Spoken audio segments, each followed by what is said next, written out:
এই ঘটনাটি ঘটেছিল জম্মু কাশ্মীরের এক আর্মি ক্যাম্পে। সালটা ছিল তখন 2003। জম্মু ও কাশ্মীরের এক দুর্গম পাহাড়ি অঞ্চলে ভারতীয় সেনাবাহিনীর একটা ছোট টহল দল মোতায়েন ছিল। এলাকাটা ছিল কুখ্যাত। স্থানীয় মানুষজন একে ডাকত ছায়ার ক্যাম্প নামে। শোনা যায় এই জায়গায় 1971 সালের যুদ্ধের সময় বহু সেনা শহীদ হয়েছিল। তাদের আত্মারা নাকি আজও পাহাড়ের বুক চিরে রাতের অন্ধকারে ঘোরাফেরা করে। সেই রাতে ক্যাম্পে 4 জন সেনা ছিল। পাহারার দায়িত্বে ছিল কনস্টেবল রাওয়াত।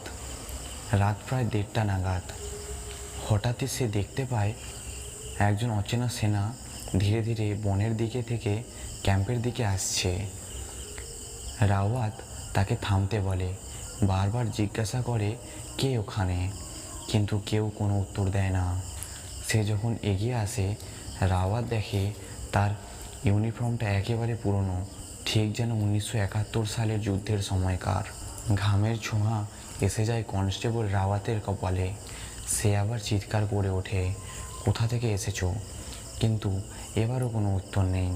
সেই রহস্যময় সেনা ধীরে ধীরে ক্যাম্পের ভেতরে ঢুকে পড়ে।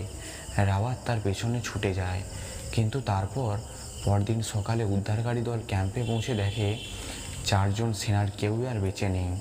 সবার দেহ ছড়িয়ে ছিটিয়ে পড়ে আছে, আর ক্যাম্পের এক কোণে পড়ে আছে একটা পুরনো ডায়েরি।